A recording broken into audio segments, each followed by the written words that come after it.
we're going to get started a little early of our agenda. We built plenty of time in there, so we weren't hurrying the rest of the day. However, our next speaker has this gift for being able to stretch time to fit where we need it.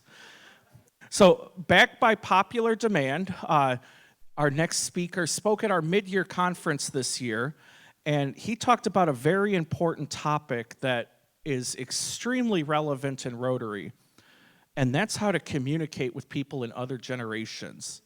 And by communicate with people in other generations, I don't mean, okay, boomer, or millennials are ruining everything. That's not what I mean. I mean meaningful, real communication with people across all age groups. So everyone, if you would please give a big hand from the Fishers Rotary Club, Randy Wheeler.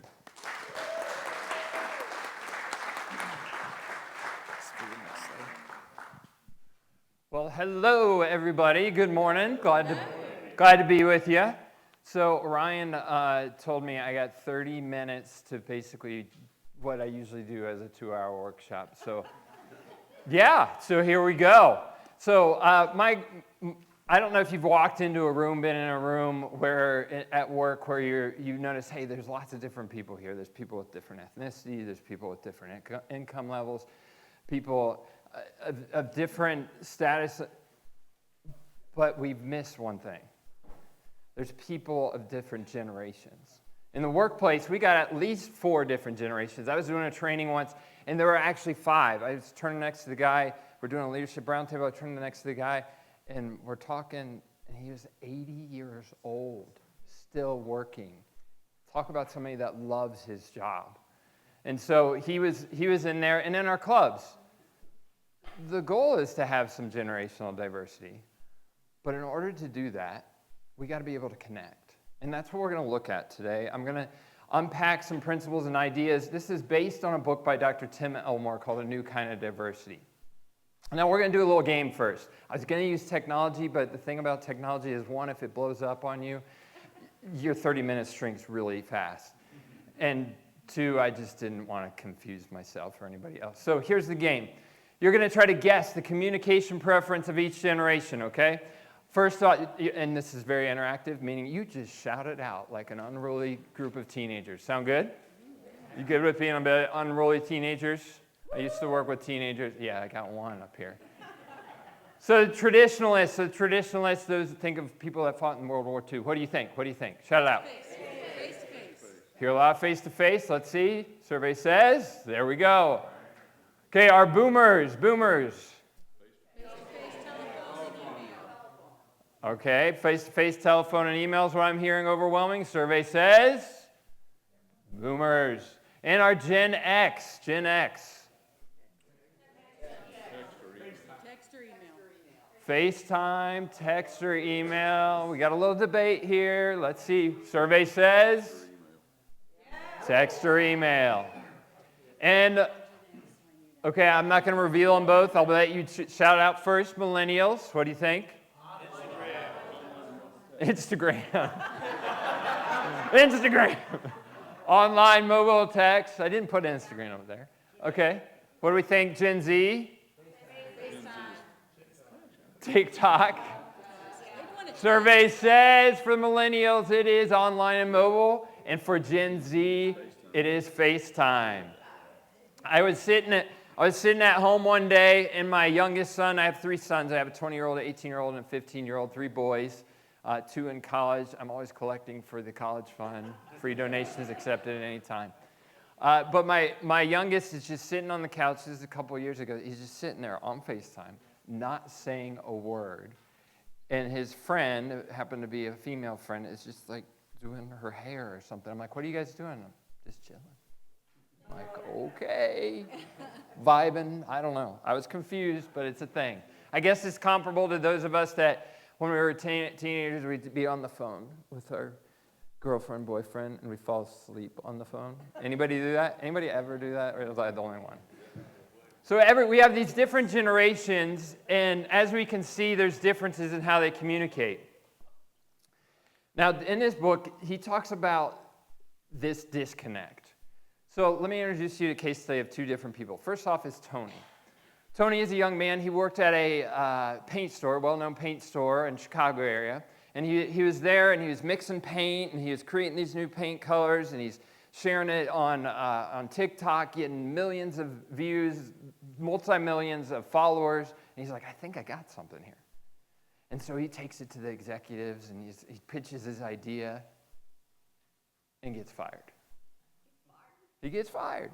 They're like, you're probably doing this on company time. You're probably distracting customers. You're probably even stealing the paint. There's a little bit of a disconnect here. Now let me introduce you to Laura. Laura here, these are people that Dr. Elmore did meet. I'm not making these people up. Laura's an HR leader in an organization, and so she's interviewing young professionals all the time. One young professional, she offers them the job, and that professional goes, well, hold on a minute. I need to call my parents and have them interview you. And then another one, they're walking through the halls of the organization and talking, and he's like, do I have to work 8 hours? And do I get spring break? I'm not making this up. And then the third one is they're in the interview, and she gets a call. This interviewee, this young professional, gets a call, and can't touch your phone. Like, excuse me, I need to take this call. And can you leave? Like, for real? For real? Can you identify with any of those on any level? These are stories that he told that he experienced, but here's the thing with both of them, neither generation benefited from the other. With Tony, the older generation could benefit from learning from his entrepreneurial ideas.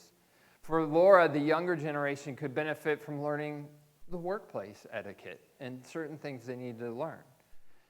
So what I want to do during our time is I'm going to do 3 things somehow, miraculously, in 30 minutes. Actually 4. One of them is I'm going to give you a high-level overview of the 5 different generations. And just give you a few little thoughts on that. Number 2, I'm going to walk through some of the different communication tips for connecting with each generation. And number 3, I'll outline it in 3 simple things to remember that when you walk out of here, you have something you can take and apply. And don't worry, I'm going to give you an ability to get something because there's even more information I'm not able to go through, so I'll give you a resource to be able to take with you. And then number 5, I'm going to make sure you're not listening to me the whole time, but interacting with one another. Fair enough? Okay.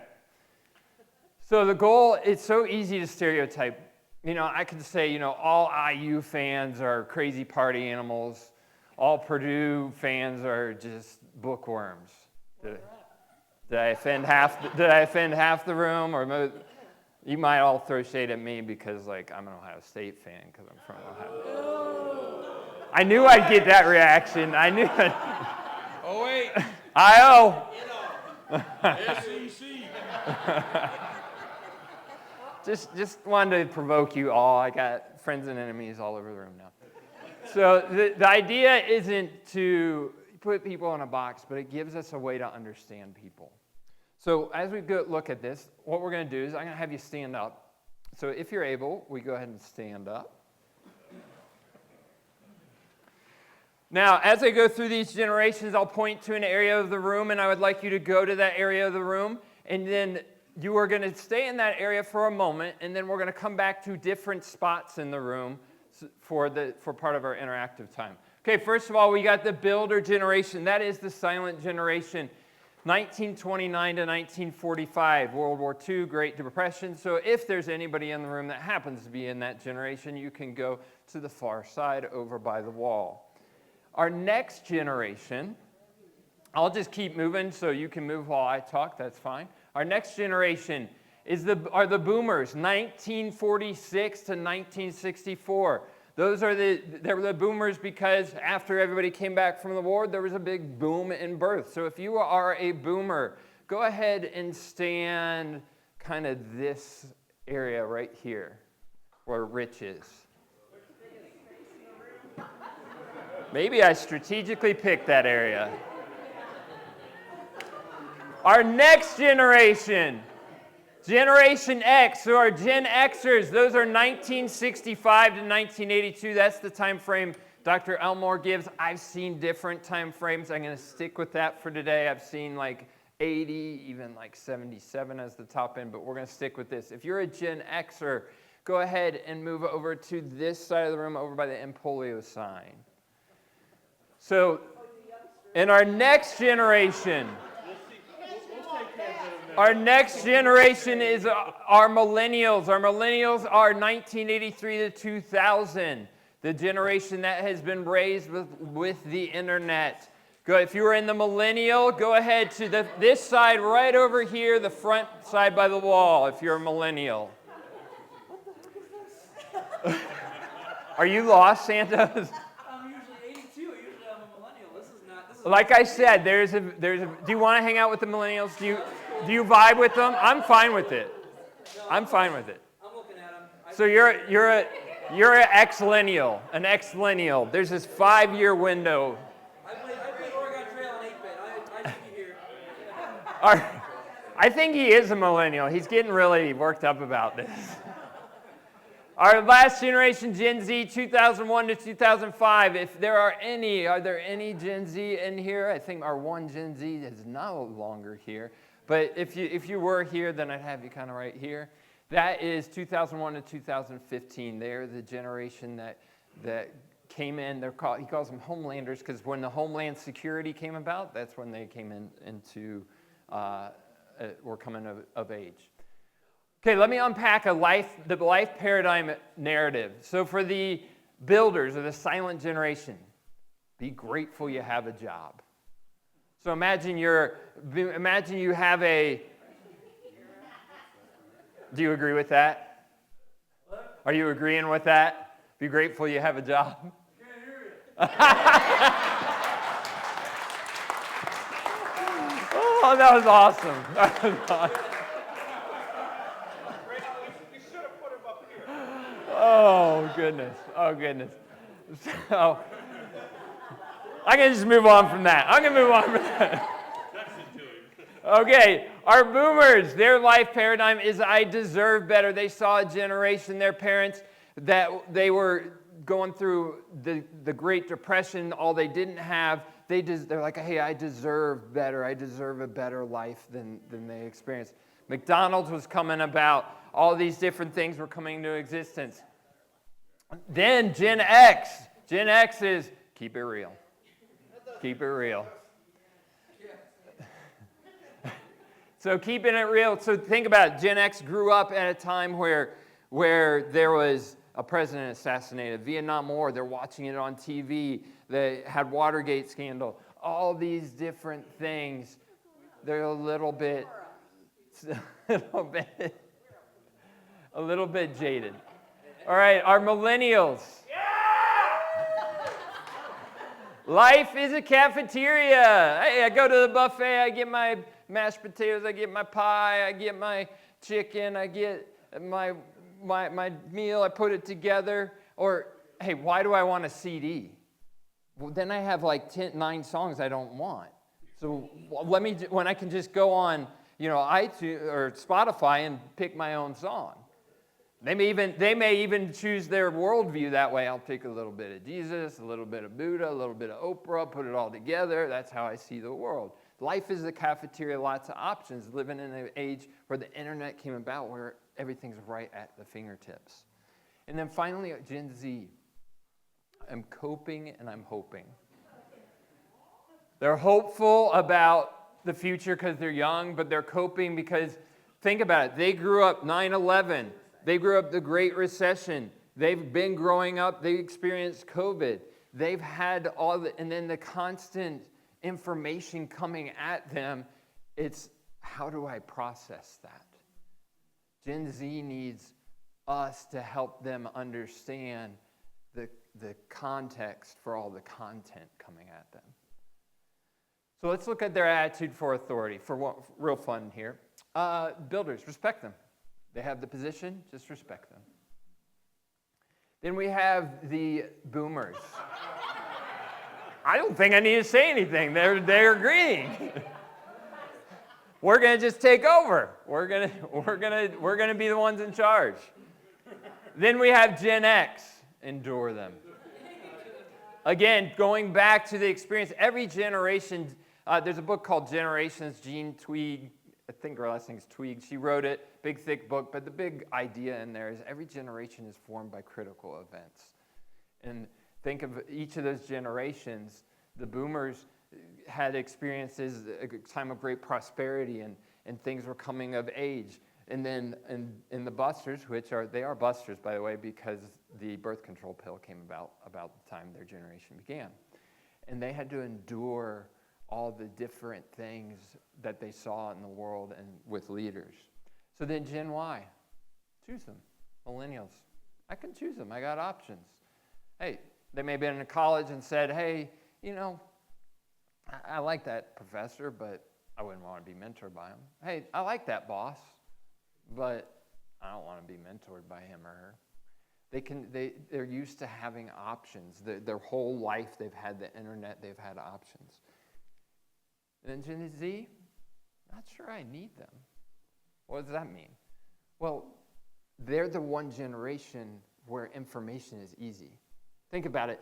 Many of our generations, it's like we'd go to, some of our generations, we'd go to our parents and say, hey, Dad, will you explain to me? I remember going to my dad in third grade, learning the sun's going to explode. I'm like, Dad, what's going to happen when the sun explodes and if I die?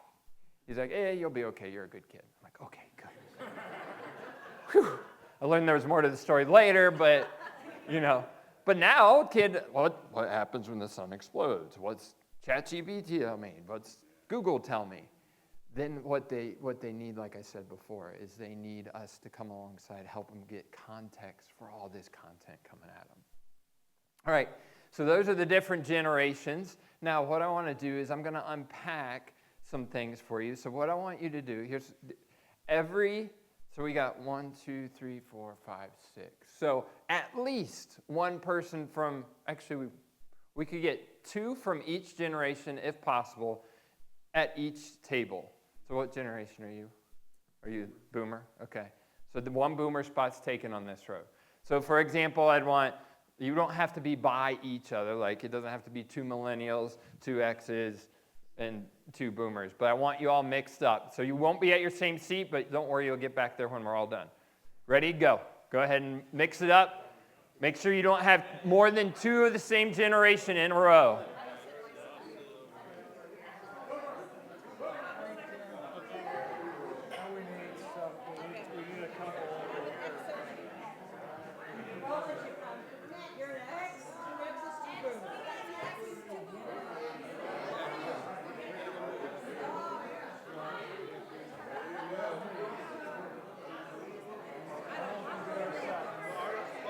And if because of numbers we have some extra boomers, that's okay. You are the largest generation that's been or ever in existence. Reroll. All right.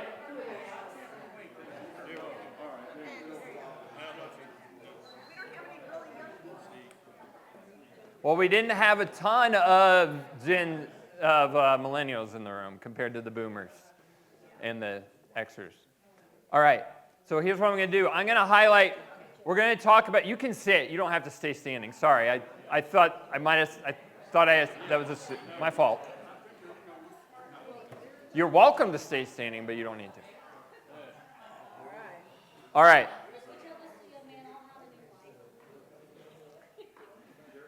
So what I want to unpack here is connecting and leading each generation. I'm going to first I'm going to go real quick through the boomers and the X, okay? Give you some time to talk and process that. Then we'll go into the millennials, give you some more time. Okay, for connecting and leading a boomer, their superpower is their experience. I'm going to highlight what he kind of gives some more detail than that I could provide, but I don't have the time right now to do it. But I'd say for boomers, their superpower is right here. They have experience, and tap into those experiences. Ask them to share their past roles. Show appreciation for what they offer. they because of all that experience, I'm a person, I'm weird. I think I'm just weird. Well, I know I'm weird. But I have always been seeking out older people to learn from. There's people probably in my club that are like, oh, that's why you ask me those questions from time to time. I try to learn from other people, and that's something I think we all should continue to learn from. So boomers have that generation is the most experienced. Lean into their experience.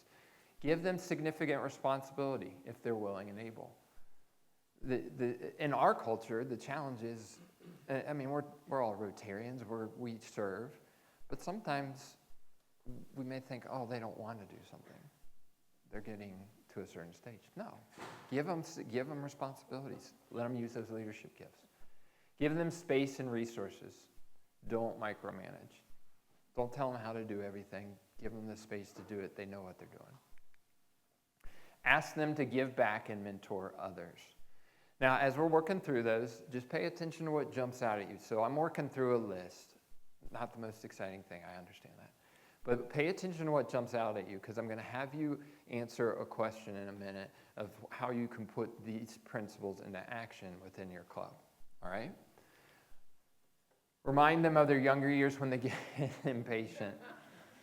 I mean, I'm not a boomer, but I have 3 kids, and I do have a great set of parents that taught me to remember, by their example, to remember, oh, you were a kid once. You were at that stage once.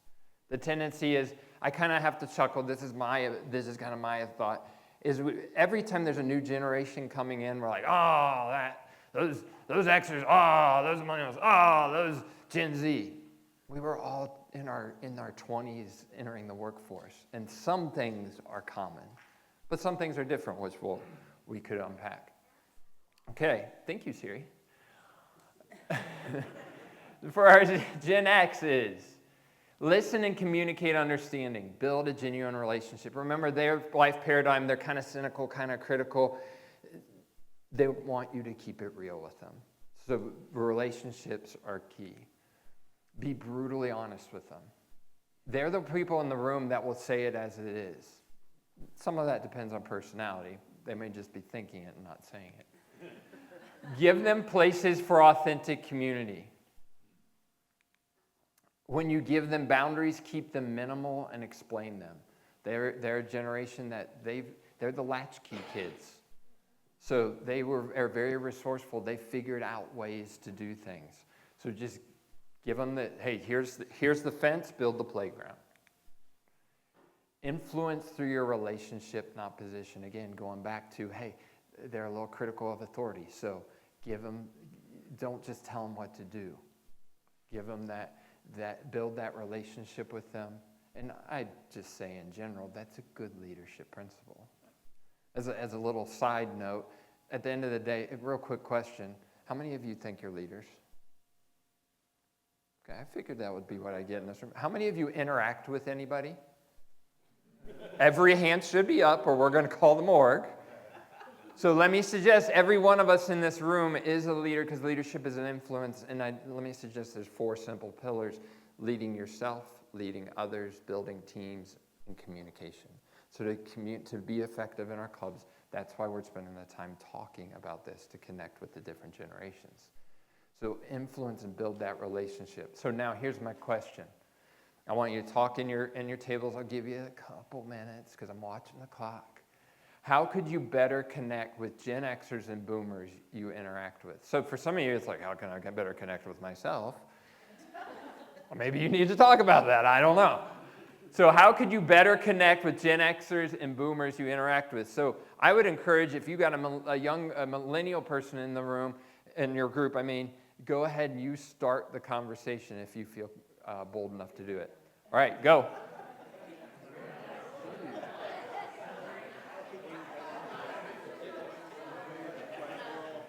I've encountered this all the time. The work ethic between all of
I'm not giving you a lot of time. Start wrapping it up.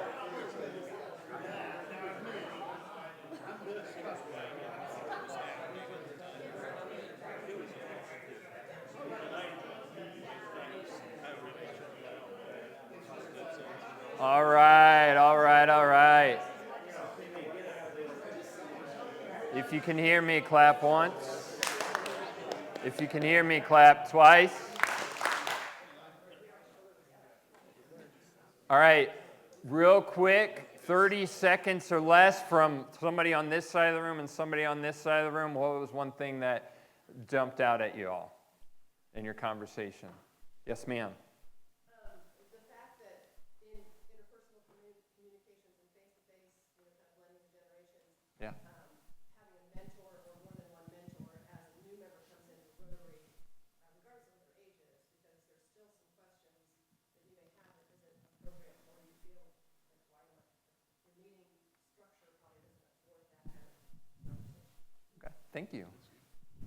This side of the room. Yes, sir. The biggest thing we hit on was the different variety of communication through generations. And we were talking about, she said when she would call her children and they'd say, why are you calling me? That's rude. Yeah. And so what I do, if I need to talk to some of the younger people individually in our club, I will text them and say, can I call you? Thank you.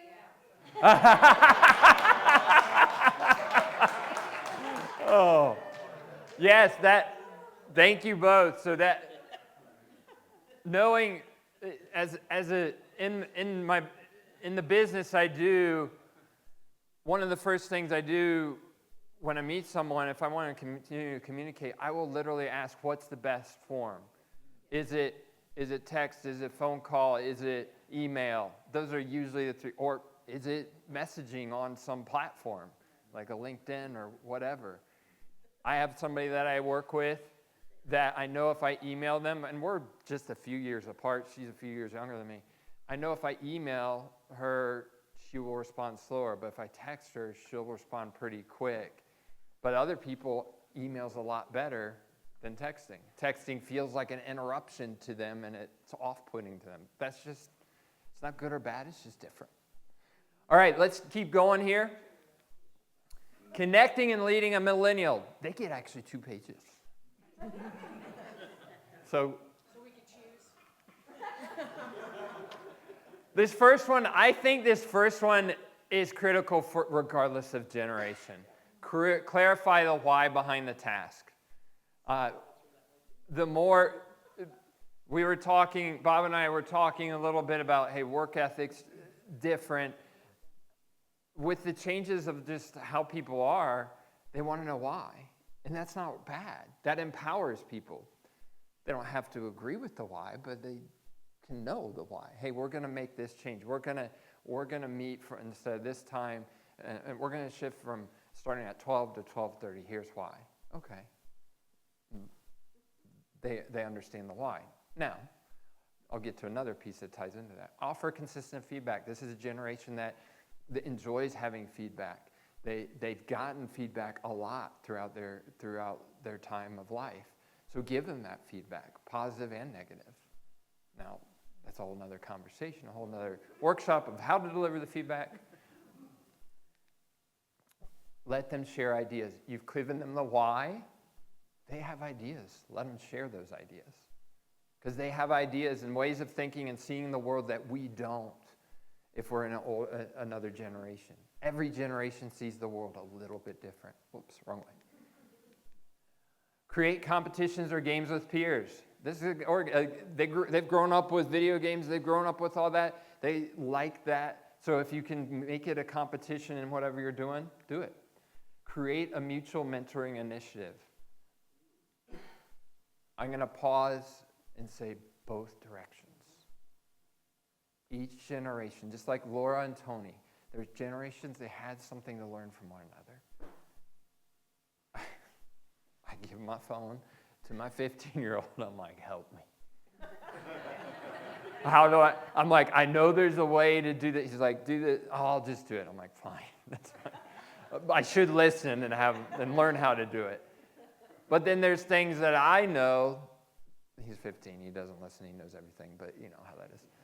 But there's things that I know that he could learn from when he's ready, you know. So that, and if in our clubs we have that same mentality, it'll help us come together and make more impact. Page 2. Connect how their work helps accomplish the goal. I call this aligning the whys. I call this kind of a general leadership principle. Here's what we're trying to accomplish. I'll use an example at our club. Hey, we're trying to do this Gala for Water is Life, which Tom will talk about later, and it'll be awesome. And you got people in the club that are like, well, I just want to do this one thing. Okay, how does that one thing align with the bigger goal? And help, in general, when we help people align their work, let's be real, we're all selfish, right? We are. And if you're not nodding your head, then you might be in denial. I love you, though. And we all have our desires, and we just got to align it with the bigger vision. And when people see that, they want to get on board. Tell them the truth. Just tell them how it is. I don't need to elaborate on that. Celebrate progress, big and small. That kind of gets back to that constant feedback. They were a generation that got trophies for participation. I'll just leave it at that. Manage by objective. Give them a goal to reach in their own way. I'd say this is a good general leadership principle anyway, is, hey, here they come with an idea. I'm going to pick on Sarah just because I can see her name. So Sarah comes with an idea for the club, and she brings it to the club president. Hopefully the club president's like, okay, go for it. Here's a few things you need to keep in mind. Run with it. Give them the freedom to run with it. And going back to being a mentor more than a boss. All right, now, how could you connect better with millennials you interact with? Talk about it at your table. Now, the older generation gets to go first. I'm going to give you an opportunity to get, those of you that want the information, I'm going to give you an opportunity to get it all and more.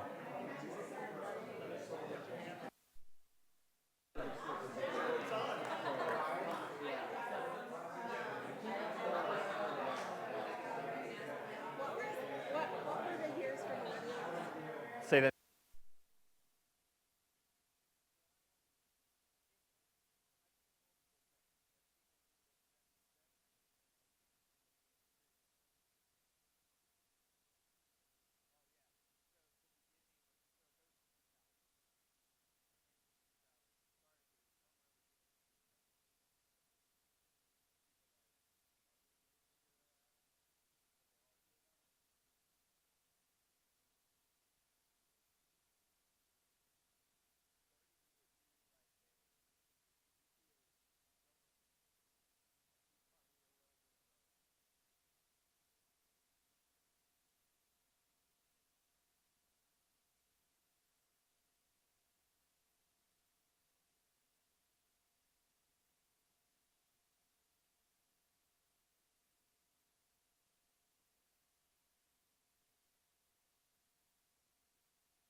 All right, go ahead and wind it up, wind it up.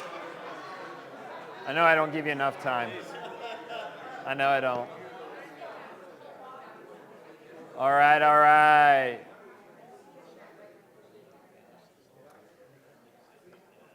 Like I said, I'm trying to cram like a 2-hour thing into 30 minutes, and I would wish I could give you more time. But what part of my goal is to get you thinking, and we'll get to what you can do with this in a minute. So real quick, I'm going to just breeze through this. Connecting with the Gen Z. Gen Z, the oldest of Gen Z is probably late 20s right now, okay?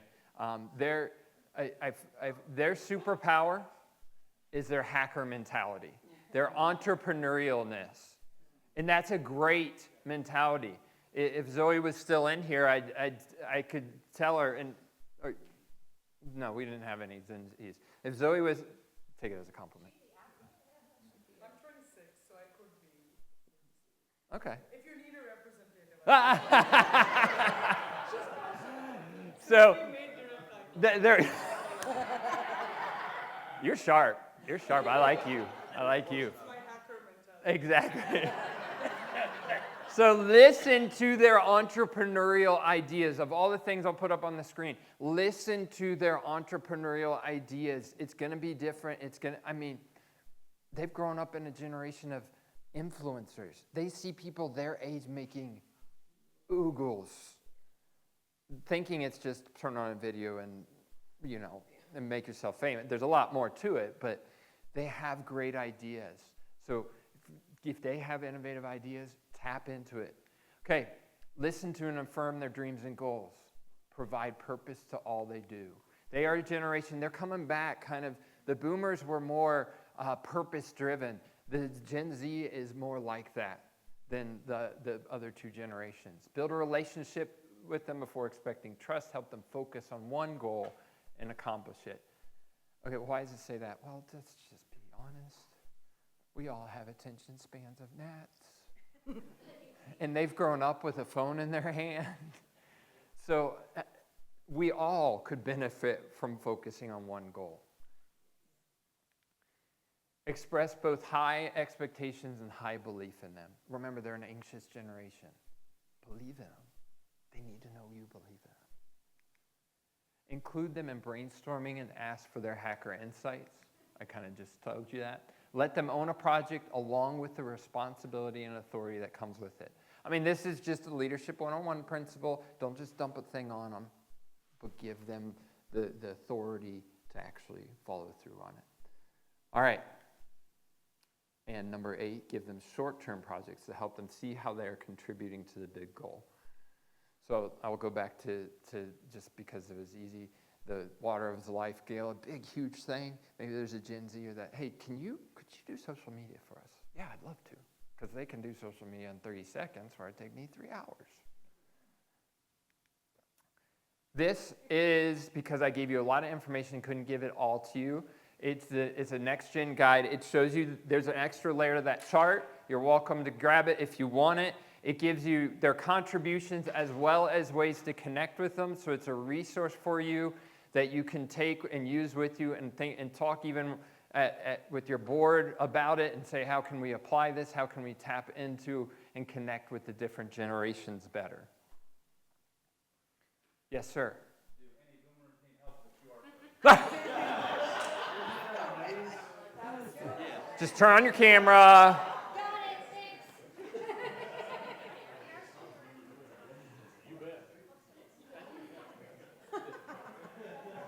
You can also write that bit.ly down and just enter it into your browser if the QR code's being difficult.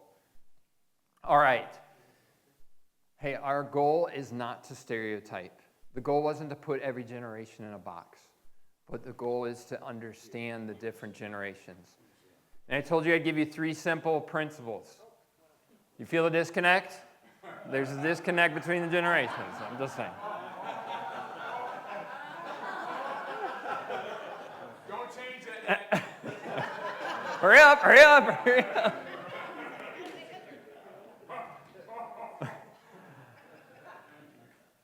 So what do we need to do to connect with someone from another generation? 3 simple principles, big overarching principles to remember. Number 1, humility. Be open to learn from one another. We all have something to add. Number 2, respect. Everybody's different. Honor others unlike you. Number 3, curiosity. Always be hungry to learn and grow. I'm going to tell you about 2 different people. But before I tell you, I got to tell you why the index card is there. I just dumped a lot of information into your brain. So write down on that index card one thing you can do, one action step you will take in the next week to put it into action, whether personally or professionally or within your club. Okay, so on that index card, I'll give you about 15 seconds. There's an index card in front of you. Don't be mad at anybody for borrowing your index card or your pen. So that's my fault. So write down one action step, that one way you'll put this into action in the next week. Something that you've learned.